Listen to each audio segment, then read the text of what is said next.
Bonjour amis bassistes débutants et bienvenue sur ma chaîne pour le tuto d'un morceau dont j'ai fait le cover il y a quelques jours, que vous pourrez retrouver, c'est la dernière vidéo sur ma chaîne avant ce tuto. C'est un morceau de Maroon 5 qui s'appelle This Love, donc c'est un hit très connu comme pas mal de morceaux de Maroon 5 qui rentre très vite dans la tête. Alors pourquoi j'ai pris ce morceau? C'est parce qu'il est accessible en partie pour les débutants et les faux débutants. En tout cas, il y a toute la première partie qui est intéressante, qui est accessible aux débutants. Alors, il faut un minimum de technique, hein, bien évidemment. Et ensuite, il y a la partie du refrain, où là, c'est une partie rythmique qui demande, qui est plus difficile, mais qu'il est très très bien travaillé parce qu'on trouve beaucoup ce genre de choses en basse, notamment avec des ghost notes, des contretemps. Voilà, donc ça c'est la partie difficile, et il y a une autre partie qui est assez facile, il faut juste retenir l'emplacement des notes et la cadence, mais ça va pas vite et ça passe. C'est la partie du pont, d'accord? Donc on va voir ces trois parties. Alors si on ne met pas de rythme du tout, on va d'abord voir ce que donne la partie du couplet. Donc la partie du couplet, ça fait ça.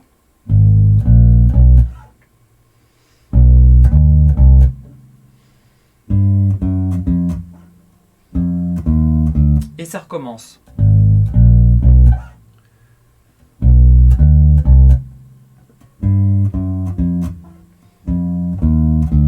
Ok, voilà. Donc, on va regarder les notes et ensuite on va voir comment on les place rythmiquement. Alors, ça fait 4 phrasés. Ça, c'est le premier phrasé. Donc, on va partir ici sur le sol dièse, la dièse et le si. Donc, quatrième case de la première corde visuelle, qui est la quatrième corde, mais c'est la première corde visuelle qu'on voit en premier. 4, sixième ensuite, et septième sur le si. Ici, on saute une case et on va essayer vraiment d'utiliser un doigt par case pour tout ce qu'on va faire là.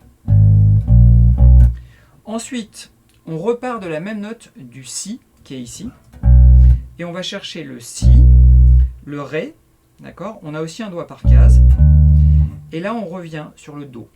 Ça fait. Je recommence.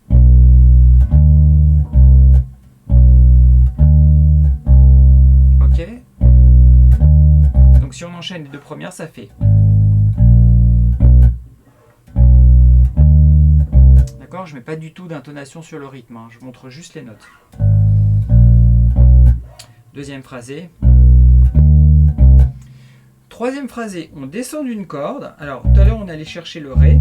On va juste en dessous visuellement et on se retrouve sur le sol, d'accord, qui est la 10e case de la deuxième corde visuelle. Et on va faire ici un chromatisme comme ça. Donc chromatisme, c'est-à-dire on va enchaîner 3 cases à la suite. Donc ici on a le sol, on a le fa dièse et le fa. D'accord? Et moi je vais garder ces doigts là. Petit doigt, donc auriculaire, annulaire et majeur.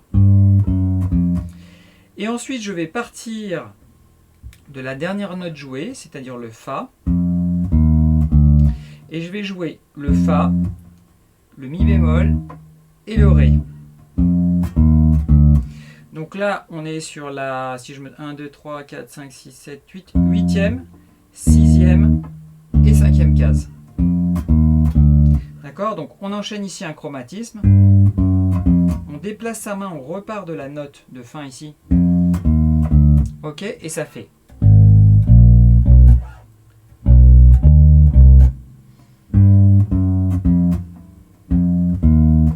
Et on recommence et on recommence. Ok, voilà, on fait cet enchaînement-là pour la partie couplet. Donc si on le met sur un rythme drum beat, alors je vous rappelle que vous pourrez retrouver les ressources drum beat, donc qui sont les rythmes de batterie, et j'ai fait une vidéo sur drum beat parce que souvent on me demande ce que c'est. Donc j'ai fait une vidéo, vous recherchez sur ma chaîne drum beat et vous allez tomber sur une vidéo et vous allez voir ce que c'est. Donc vous pouvez utiliser les fichiers que je propose pour les utiliser directement dans drum beat et avoir le rythme qu'on va voir maintenant. Et vous avez aussi la partition, la tablature sur mon site. Tout ça, c'est dans la partie gratuite. Vous avez le lien dans la description de cette vidéo. Donc si je lance la partie rythmique, pour caler ces notes, ça va faire. Donc ce qu'on entend là, pam, pam, pam, pam, pam, pam. Ok? Donc on entend un rythme à 4 temps. Et ensuite, dessus, j'ai collé un tom qui indique le placement des notes, c'est-à-dire là où on démarre les notes. D'accord? Et donc si on écoute, ça fait pam, pam, pam, pam, pam, pam, pam. Ok? Et le crash qu'on entend, eh ben, c'est le 1 de la mesure. Alors, ce qui est important de comprendre, c'est que sur ces phrasés, quand on part sur la première note, c'est pas le 1 de la mesure. D'accord? Donc, c'est la deuxième note qu'on joue à l'intérieur, et en fait, c'est le 3,5. C'est le et du 3. Ok? Donc, ça va faire ça. 1, 2, 3. 1, 2, 3. 1, 2, 3. 1, 2, 3. Ok, donc voilà, ça c'est la partie un petit peu délicate, mais honnêtement, là je l'ai juste expliqué pour pas que vous vous trompiez, que vous partiez pas sur le 1 en fait. Mais c'est assez intuitif. Quand vous allez écouter, quand vous allez être sur la partie drum beat, vous allez voir, c'est assez intuitif. Donc si je relance, on écoute bien, ça fait ta.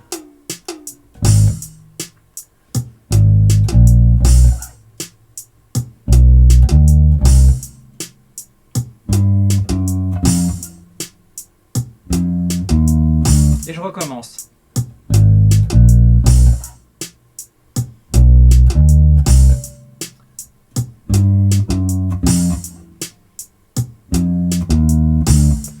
Voilà, donc je vous laisse faire la suite. Enchaînez ça jusqu'à ce que vous ne vous trompiez plus et que ça soit vraiment facile. D'accord? Utilisez bien un doigt par case. Alors, maintenant, on va voir le refrain. Alors, le refrain, il n'est pas évident, mais c'est un refrain qui est intéressant. À ce propos, j'ai fait mon propre relevé, comme d'habitude. Donc, je ne récupère pas les tablatures ailleurs ou quoi que ce soit. C'est vraiment un relevé que je fais de moi-même. Et surtout, je ne dis pas ça pour me vanter que je fais le relevé. Je dis ça simplement pour vous expliquer qu'avec le temps, vous pouvez, si vous ne trouvez pas les tablatures, en travaillant votre oreille, vous pouvez tout à fait réussir à faire ce que je fais, c'est-à-dire relever les bases des morceaux avec du travail. Mon oreille n'a jamais été spécialement évoluée ou plus évoluée que les autres, mais c'est simplement un travail que j'ai voulu faire dans la basse pour pouvoir aussi récupérer les morceaux parce que j'en avais marre de ne pas trouver de tablature. D'accord? Alors j'ai une formation qui vous explique tout ça en détail, comment on fait des relevés. C'est la deuxième formation, c'est la consolidation. Si vraiment ça vous intéresse, je pense que vous aurez plein d'enseignements dedans qui vont beaucoup vous aider là-dessus. Ok? Alors, comme j'ai fait le relevé, ce que je voulais vous dire, c'est que je trouve que dans le morceau, on n'entend pas bien la basse. C'est-à-dire que la basse est très mélangée avec les autres instruments et elle est assez étouffée. Donc en ce qui me concerne, je n'ai pas réussi à vraiment ressortir ce qui jouait exactement. Donc ce que j'ai fait là, c'est un petit mixte entre ce que j'entends et ce que je propose. Donc c'est pas une tablature qui est exactement comme ce qu'il y a dans le morceau, j'imagine, parce que je trouve qu'il y a des petites différences, mais ça passe. J'ai déjà joué ce morceau live, et moi je le joue comme ça, il n'y a aucun souci. Ok ? Alors si on commence par voir les notes, en fait, on va avoir ça. Et ensuite,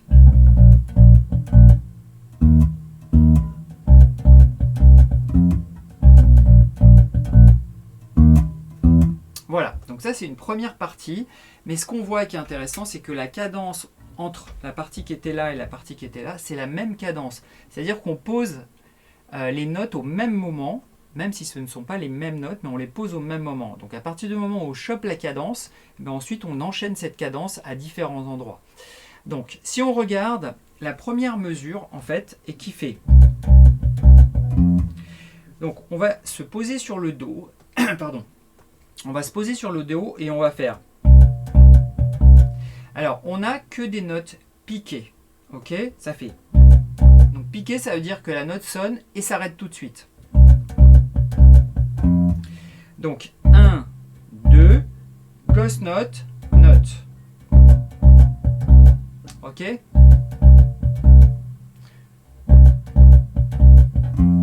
Et ensuite, on refait ghost note et on va chercher la note qui est juste en dessous ici, le Fa. Donc ça fait. Je recommence doucement.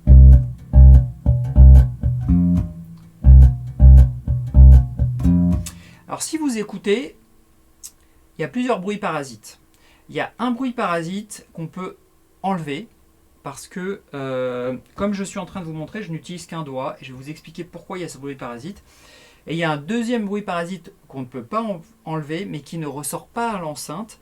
C'est le bruit de la corde qui touche ici la partie métallique. C'est un bruit métallique mais qui ne ressort pas dans l'enceinte.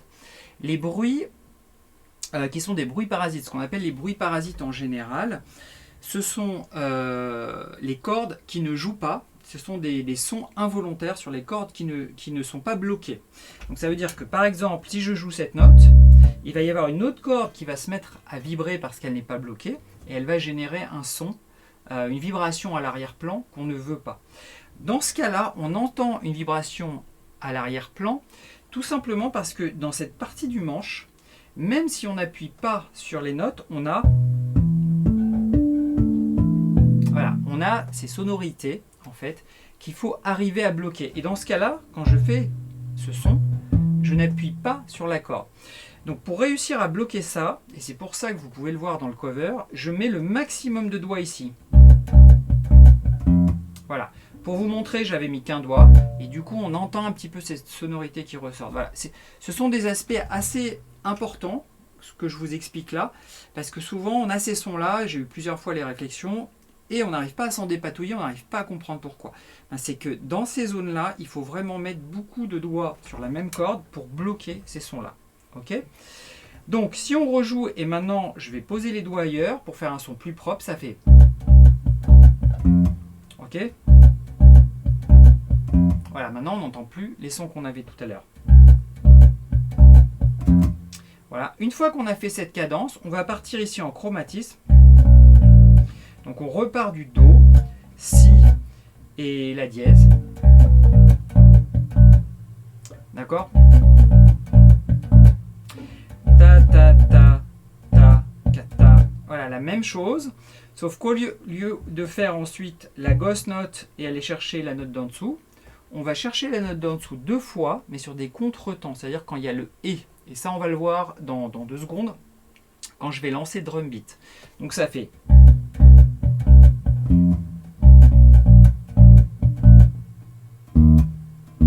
Voilà, j'ai levé la tête pour montrer que c'est sur le lever du pied.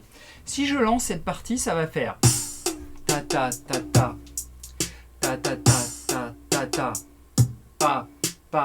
Voilà, c'est ces notes là qu'il faudra mettre. Et donc je vais les jouer, ça fait...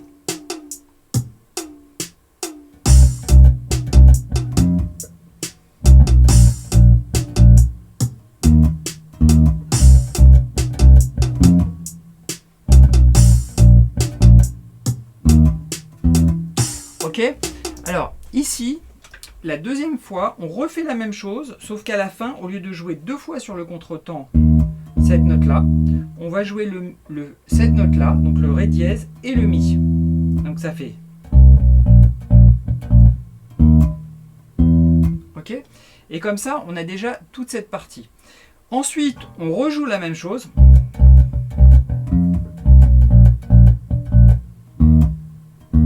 Ok. Et pour la dernière partie, on va changer, on va démancher et on va faire la même chose mais ici. Donc on va partir sur le Do ici, sauf qu'on va arriver sur le Fa et on va faire. Et là, on trouve les contretemps. Ok, donc je le monte doucement.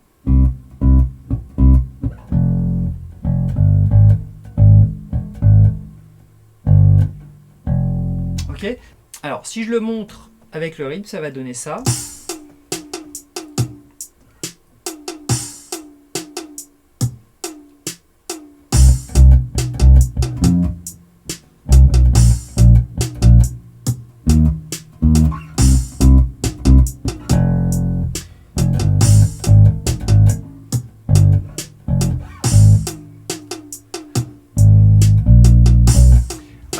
Ce que j'ai fait, alors ça ne calait plus avec le rythme, c'est que j'ai fait l'enchaînement. Je suis parti de cette dernière note là et ensuite il faut regarder le manche sur le sol dièse pour vite ramener la main pour enchaîner ce qu'on a vu dans le couplet.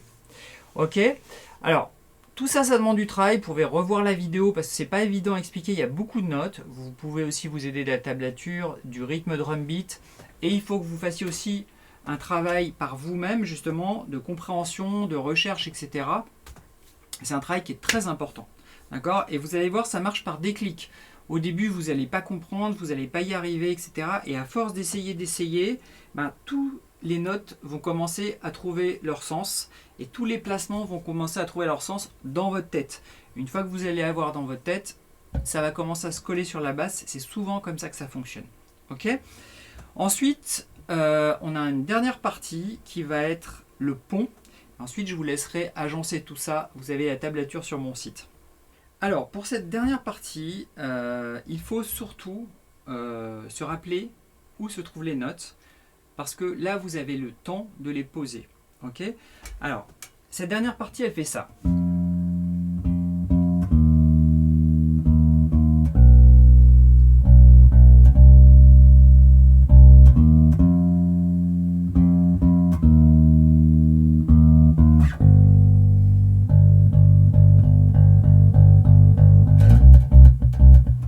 D'accord ? Et je vous ai mis l'enchaînement avec.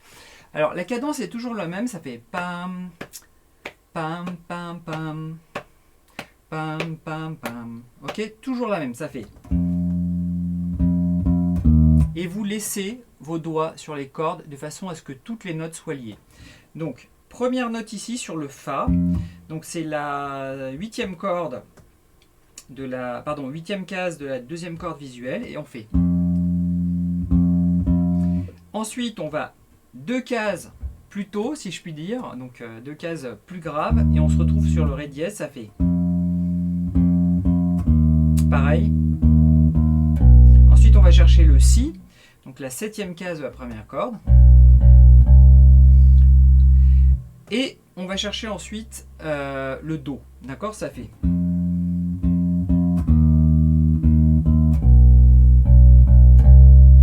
Et ensuite, on revient ici sur le Fa en faisant. Donc quand on arrive sur le Do, ça fait.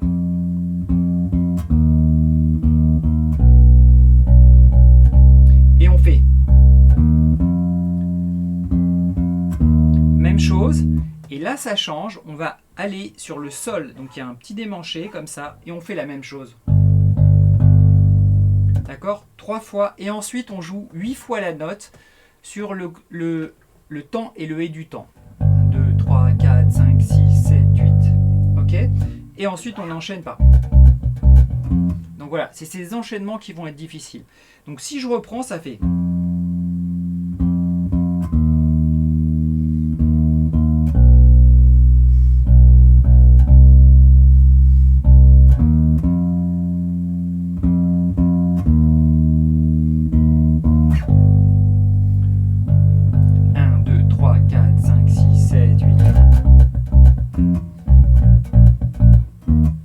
Ok, voilà, et on reprend comme ça. Donc là maintenant, vous avez l'intégralité du morceau avec le drum beat, la tablature, etc. Je pense que vous avez tout pour faire le morceau et le cover. Si jamais vous avez Guitar Pro, c'est parfait puisque je donne la ressource Guitar Pro. Donc là, ça va vous permettre d'isoler et de lire la partition. Comme ça, vous pourrez tout à fait avoir exactement les parties. Vous pourrez les écouter avec les notes. Il y a aussi en gratuit un logiciel qui s'appelle Tux Guitar, T-U-X Guitar, sauf erreur, c'est un nom comme ça. Donc là, c'est un logiciel libre, gratuit. Et normalement, vous pouvez ouvrir les partitions Guitar Pro. Voilà, donc ça, c'est si jamais vous n'avez pas une licence Guitar Pro. Je pense qu'avec ce logiciel, ça devrait marcher et ça doit être la même chose. Ok ? Voilà les amis, alors je reviens bientôt pour un morceau, prochain cover, qui va pas être évident, mais justement je vais vous expliquer pourquoi il faut que vous travailliez ce genre de morceau qui arrive bientôt. Bonne basse, amusez-vous bien et à bientôt, bye.